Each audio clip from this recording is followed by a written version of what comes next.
to invite our Honorable Ndindi Nyoro to make his remarks. Welcome, sir.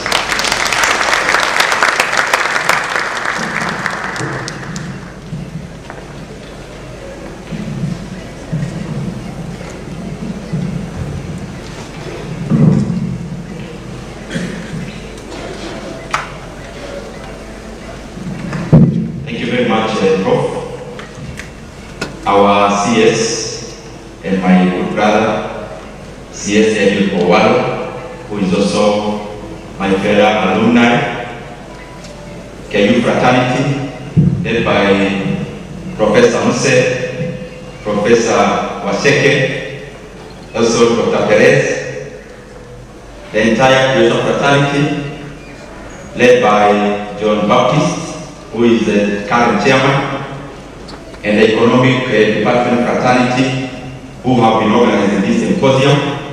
I know Dr. Jaraba has been very integral, and also Dr. Ashanja, and the entire department, all the staff of KU, and comrades. Good morning. Comrades power. Mimi nikiwa hapa tulikuwa tunachangamka. Tafadhali mkeni wanafunzi. Sitauliza staff wasimame, lakini comrades wasimame. Comrades simameni tafadhali.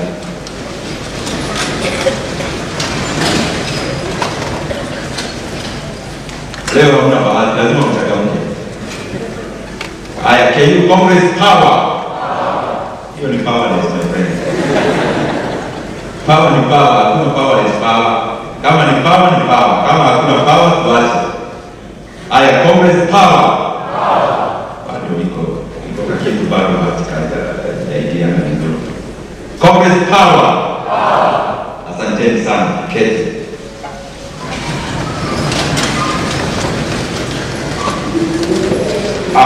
Prof, I had been told that we'll take around 30 minutes. We'll try to take even less because I know Waziri is rushing to another function. But one thing is amazing me, and I want to call these two gentlemen. I know they are part of WOWS. Please come here because I want to demonstrate something.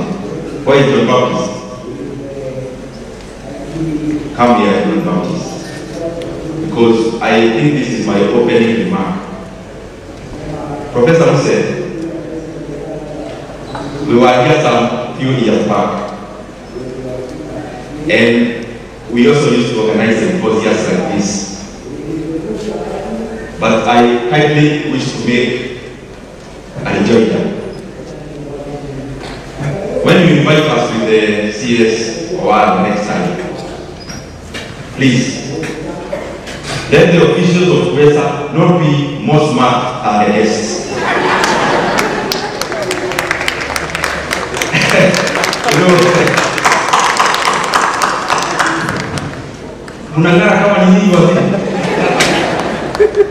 So I want to commend them for the kind of improvement we have seen since we were students here. We could wear some jackets that were not fitting the shoulders very well. But I can see John Baptist and your team, you are keeping the spirit of WOWS alive, even by the way you present yourselves. So congratulations. I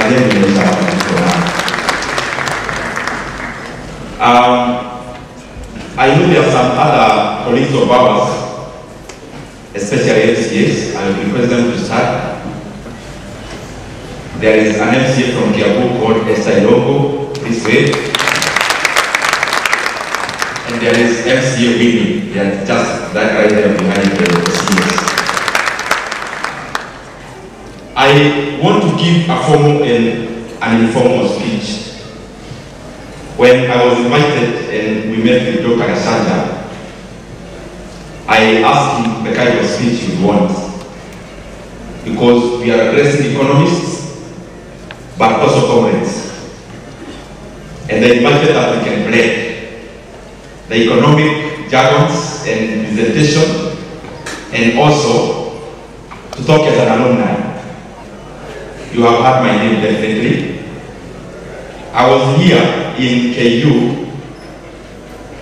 I used to stay up in Magogo hostels.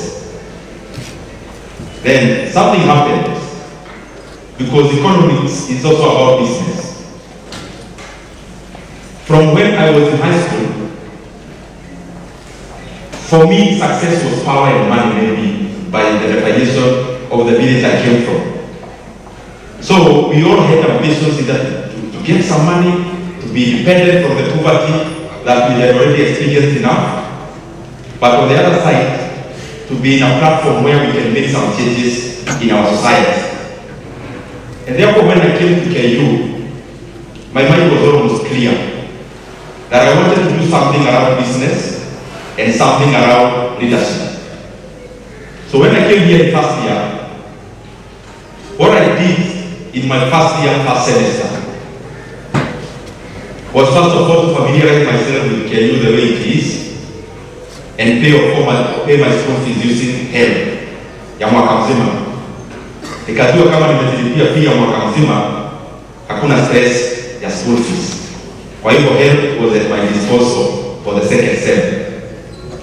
So second sem came and I decided to launch those dreams together in my second semester first year.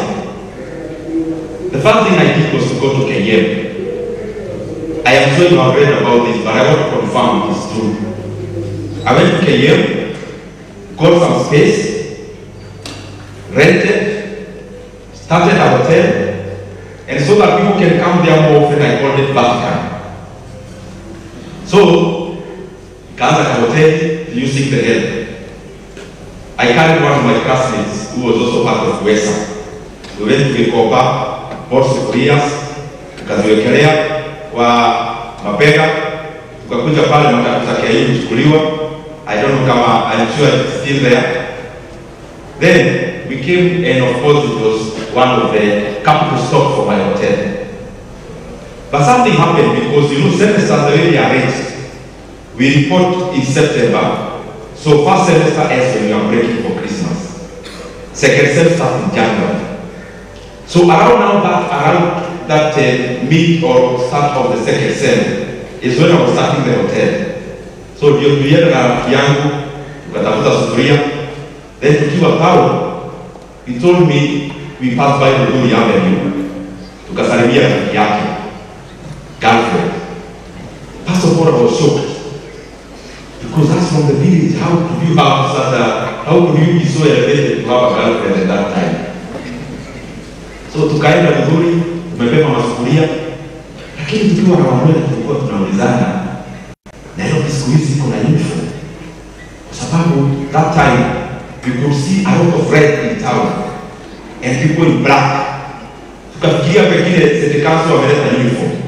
Lakini tukaenda tena sasa hapo kwa rafiki ya wamwele, rafiki yangu. Kwenda huyo mtu ana playing girlfriend, akatuangalia hivi kama hatujui. Lakini wamwele akakoroga hapo kidogo na tukaenda. Since that visit, wamwele was left. We came later to realize the reason why people were in red, it was Valentine's. Then this guy was wondering, this fellow tells me he's taking economics in KU. What economics is home science? From that time, wamwele akaatwa atisotu maneno yake ikawa vile anataka. So, tukapelekana na hoteli yetu. Part of my classmates would come, they take a meal, then they tell me tukutane kwa class in Kariba. That is how my hotel could not do very well with the collapse. Then the same semester, I also wanted to buy as a student leader. Direct from the village. Nikatoa posters na ile pesa kidogo ilibaki ya help. I campaigned to be the Congress person in the School of Humanities and Social Sciences. Of course, I didn't make it. I was first year, I was defeated by around 4 votes. I almost gave up that in maneno ya politics, now business, I think I've started on the wrong footing. But I didn't give up. Second year, I vied again, not to be a Congress person. but to be the academic secretary. And I was elected in my second year as the academic secretary of WESA. So when I saw Ndindi presenting, even at that time, could not afford the way I saw Ndindi presenting. We could afford a sweater and something else, then we move forward. I am glad to be back here. And don't wait for another speech, I'm already giving the speech. When I graduated in 2009. I called my parents, my sister, I was actually here, my sister. She's also an alumni here. So she came as an alumni. So we went to KUCC for lunch after graduating. So my mother came with other prayer for women. While I now organized. And I told them I had a very special request. I had just graduated. So they were eager to know which request. I told them that my request is that they pray for me not to get a job. Not to get a job. Why?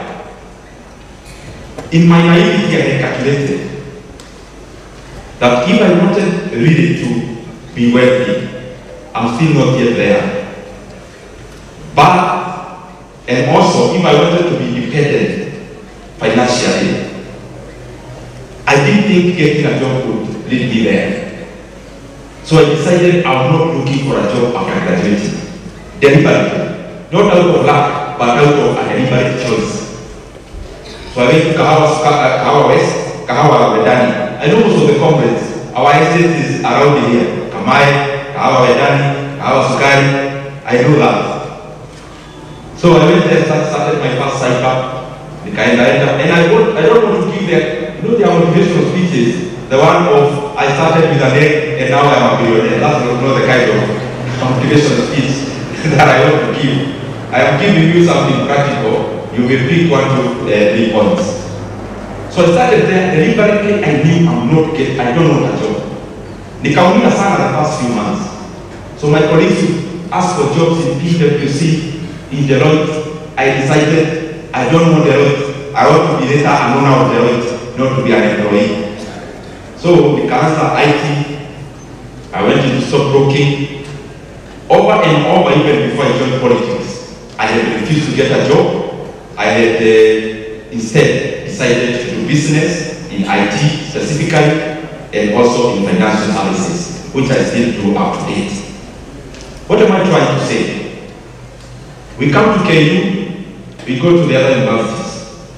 Our conditioning has been getting a job is a very nice thing. Even that time, my mother was very disappointed. Because just imagine as a mother, you have struggled all alone, and this fellow wants to take away bragging right of you as a parent from saying my son works in Barclays Bank, my son works with those big companies. So it is an overload. When you come to KU or any other university, the best way to transform yourself, because you are one of the agents of the economy, is part of all to make sure you are successful. I always say the way to grow the economy is to first make sure your own economy is good. When all our economy is here, our taxonomies are good, our small economies and individual are good. It is the sum total of individual economy or income or output that we end up calling GDP. So I decided that is the route. So when you are here in KU, I know maybe you are still thinking around there, but I want to confirm to you that you are not very wrong. When you think that you want to pass through KU and you want to get to job creation other than looking for a job, I just want to confirm to you that you are not mad. You are in the right track. Don't see yourself as peculiar, and therefore you think you could be wrong. I just want to confirm, mostly you are right, the other people are wrong. The other thing, and forgive me if I don't give a very methodical speech, I just want to highlight a few points. I was going through the folks list. When I was in KU, there was a gentleman who was selling magazines at the gate, magazines and newspapers. And I was feeling so good producing Economist. There is a magazine called Economist, another one called WOWS, there is another one called Entrepreneur, and there is another one that came recently that is called African Business. But by then, there was another one called, yes, it's South African Business. So I used to go at the gate, I read the magazine, I borrow, namwambia nitasoma sitapaka uchafu, ananipea na karatasi, nasoma hiyo magazine, then namrudishia, anauzia mtu mwingine yule ako na pesa. Mimi siko na pesa ya kununua, I could rent, nampea kitu nasoma narudisha. So, I fell in love with reading business magazines, and especially around economics and also entrepreneurship. So currently, when I was going through the current WOWS magazine, I want you to just pick this point. Number one person, the wealthiest in the world, is Bernard Arnault and family. They are from France. Their company is Louis Vuitton Moet Hennessy. What do they do?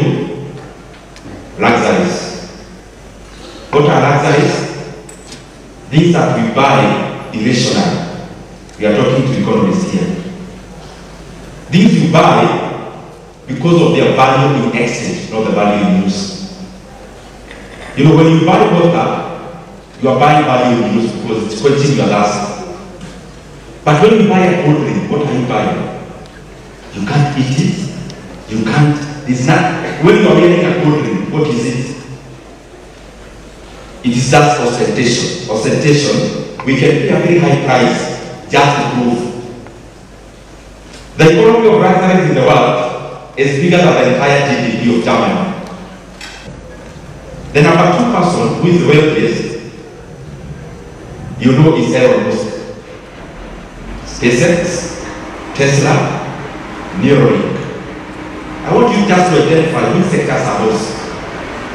Number three is Jeff Bezos. Which company? Usiniangalie hivyo, tunaongea pamoja. Na niangalia kama naisa. Ako karibu kuangusha kati. So, number three is Jeff Bezos. Which company?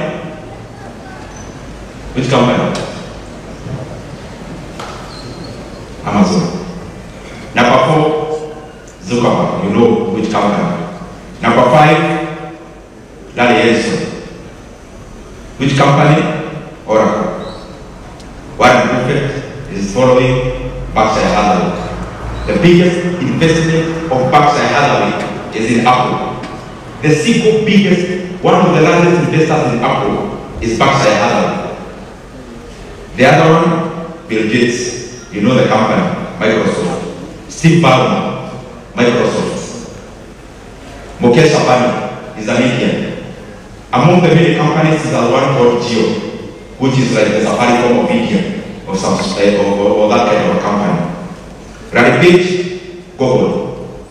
Out of the top 10 richest persons in the world, if you just remove Bernard Arnault, the rest are in the bin of the current business symposium. They are in technology. So when you are thinking about being an economist, being an entrepreneur, also think about which era are you living. And in that era, how comes in the entire Forbes list, there is no property developer, there is no industrialist. The industrialists are top, wako huko chini, akina Koch brothers. How comes in the entire list, there is no person in manufacturing, in oil and gas? How comes? Financial services, there is none. Yet 10 years ago, top 10 list of Forbes, it was all financial services. This is what we already know what I'm talking about. That when you are living in this kind of an era, to capitalize on opportunities, you have to be aware which era are you in. So that as you calibrate yourself, you will calibrate yourself around the most optimal opportunities that are there around the time that you are experiencing living. Now, let's also talk a little bit about GDP and Kenya, because even as we graduate, not all of us will be in business, definitely. Some will work for government, some will work for other sectors. Kenya GDP, because that's what we studied and we want to improve our GDP as well economies here. GDP of Kenya currently is around 16 trillion Kenyan shillings. We are projecting to have around 18 trillion by the next financial year. As you know, GDP in terms of consumption, one, let me actually use expenditure, not expenditure. Let me use the other one of GDP is a summation of primary production plus secondary production plus tertiary production. GDP of Kenya, the primary production is agriculture, mining, forestry, and fisheries. It accounts for around 17% of our entire GDP. 70% of all Kenyans are employed in sectors that has got something to do with agriculture. 70%. Secondary production. This is manufacturing, transportation, and those kind of things, including water supply and electricity. It is around 18%. The two combined, primary and secondary, is around 35%. Tertiary accounts for 65% of our GDP. What is tertiary? Yes, there is tourism, there is retail, there is warehousing and the rest. There is financial services, that is insurance, banking and the rest. Now, the paradox I'm trying to make is this. 17% of our GDP employs over 70% of our population which is working. 65% who are in the service industry, 65% of the GDP does not employ even 20% of the workforce. As economists, what are we thinking about? As we graduate from KU, those will be in public sector. What we must keep doing is to increase the productivity of every Kenyan. Because the productivity of every Kenyan is what becomes our economy. So that tells us, whereas many people are engaged in primary production and especially agriculture, productivity per person there is too low. Because Kenya, we always craft policies that are labor intensive. But we have to now reform, because we have to keep a balance between continuous creation of jobs, and especially in agriculture, and mechanization. Because mechanization will make our production efficient and productivity per person higher. So that is something, even as we do our proposals here, those who are undergraduate, masters and the rest, we think about Kenya to grow, we must think about productivity per person. We cannot continuously be bragging that Kenya is an agrarian economy. An agrarian economy should be just a segment to feed our population, not specifically as specialization. Now, there is something else called globalization, which is happening, especially promoted by the Bretton Woods. Globalization is what? We break our barriers, we make free trade totally free. No protectionism. But if we study the most developed economies, none, even one, thrive out of strict observation of the rules of globalization. Because globalization tells us to specialize, something we call comparative advantage. What is comparative advantage? we are told in class, economists should specialize in the things that they do almost naturally better than others. Comparative advantage when you talk about Kenya, we are told is agriculture. And most of the African countries, it is agriculture, mining, raw, especially raw material. So we specialize in doing raw production. And then other people have created an artificial, man-made comparative advantage. A comparative advantage in manufacturing, in tech, which is the current way of creating more productivity per person, is man-made. So the other big economies have now created a comparative advantage which is artificial, and then we are told remain in the natural comparative advantage which relies on weather, which relies on nature, and us leave us to specialize on comparative advantage that is man-made and also that is associated with increasing returns. Now, when we specialize in agriculture and primary production, we specialize on areas and production characterized by diminishing returns.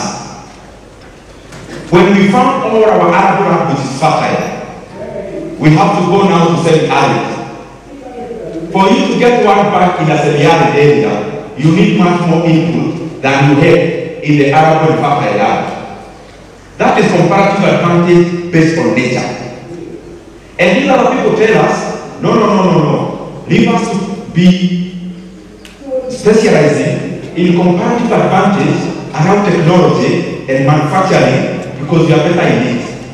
The best way to move forward as a country is also to adopt technology, to adopt and create deliberate comparative advantage for ourselves, because comparative advantage around technology, around manufacturing, around any other area other than primary production is not based on weather. It is not based on nature. It is based on money, which we can control. Kenya now, we are talking about the bumper harvest.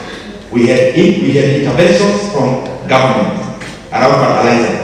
But supposing we gave fertilizer and there were no rains, we couldn't be having the kind of bumper harvest we are having. So what I'm trying to say is, we must move our economy towards more mechanization, towards more technology, and especially also the tech as we know it. I am almost concluding. Then people argue, Kenya has GDP per capita, depending on the source, of around 2,100, 2,200 USD per capita. South Korea has around 12,000 GDP per capita in terms of the economy. Actually, South Korea is around 32,000. China is around 12,000. I keep thinking also as a leader, because I'm sure we are making very good steps forward. Some we could see now, some will see in the future. But you know, the laboratory of economics is history. An economist from the roots said history, that is our laboratory. Where has these policies worked? So that are they likely to work here? We always hear almost becoming a boring scenario. Because every time you have to go to South Korea, Singapore, etc. Unfortunately, there are no other countries to cite. So I will also cite them. In a lifetime meaning since Kenya got independent, because some of the people in this world, we are still existing then. China, Kenya, South Korea, Vietnam, many other countries, we were at the same level. Poor fellows, rugged. I want you to take your mind back there, the pictures we see. That was Kenya. Imagine that was the same South Korea. But what happened? Let's start with Japan, for example. Japan was one of the heralds of industrialization. When did they start? They started with plywoods, wigs. Things that are basic in production. They don't require a lot of technology. Then, as these economies progress of Japan, mechanization continues to permeate. So it became untenable that as a worker in Japan would spend their time in an industry to make wigs, no industry could afford labor to make wigs in Japan. They upgraded to Sanyo and the rest. They upgraded to radios. I'm sure most of your grandfathers said a radio called Sanyo, another Panasonic, those kinds of technology. They upgraded. Then they handed over that Akai production in quotes to South Korea. By that time, General Park was the president of South Korea from 1960. So General Park was very deliberate that I want to create an export-led economy, an economy that is based on exportation. And then you can't export what you do not produce. So an export-led economy, consequently, is also a production-led economy. Secondly, to export, they could not rely on agriculture and the rest. They had to have manufacturing. So they took over with grace the manufacturing of wheat, dried fish,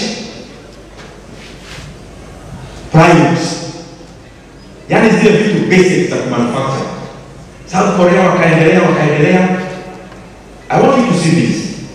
Since 1960 to 1979, 19 years, the exports of South Korea grew by 364 times. General Park had a committee that was purely looking after growing the exports. He attended all of them. A deliberate policy around exports. After they produced plywood, then they came up with another model called chaebols. Chaebols are companies in South Korea that are so big and deliberately grew through the support of government. I want to paraphrase. This is public sector, which is government. South Korea had a deliberate policy of supporting private companies using government resources. Can you just imagine that? So there are some companies called chaebols. The phone I use here is Samsung. Samsung started off as a company that was making dried fish. Dried fish. So they upgraded the technology, came to radios, now to phones, now to smartphones, now going to Internet of Things, progressing in technology as technology goes forward. Company like Hyundai, South Korea, it started off as a small trading company. Through deliberate government policies, government could literally give public resources to private companies because they are more efficient than the government starting parastatals. So government deliberately supported the goals. Hyundai, we know today, started as a trading company, came to vehicles, shipping, now totally into tech and the current area around the modern economy. What am I trying to say? I'm making so many points together. In an economy where we make private sector drive, the money is generated we call profits by an entrepreneur. Entrepreneur would only have one stomach, would only eat too much. What we need to know deliberately as a country, and especially talking to economists, is that profit in the private sector's hands only helps the economy. Because they plow back. Let me use a case of Dangote. Dangote started by importing sugar and importing flour. Then he came to manufacturing flour and manufacturing cement and sugar, the ones he was importing. Using the profits generated from trading, he was able to start production within Nigeria, which of course has a lot of ramifications of creating jobs, areas around forex, and etc. It has a lot of advantages. Currently, through the profit generated from selling of cement, which is manufactured in Nigeria, that money does not go to the government of Nigeria. But most of this money, when you make $2 billion in profits, he can barely he can barely spend $1,000 every day, even with so much opulence. So these are the money, where do they go?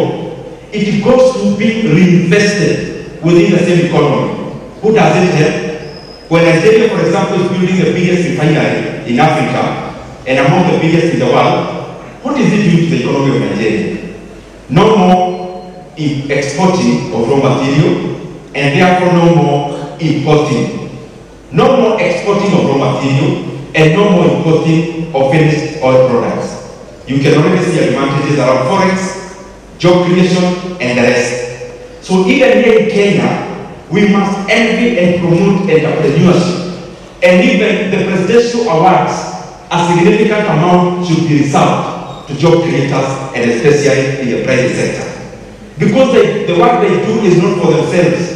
When you make billions in profits, you can only eat just a little. The rest you come back, you create jobs, you accelerate the growth of the economy. To South Korea now, went to weeks, moved over, happened to Vietnam. Vietnam before COVID was the country in the world with the lowest unemployment rate because of lower cadre of manufacturing.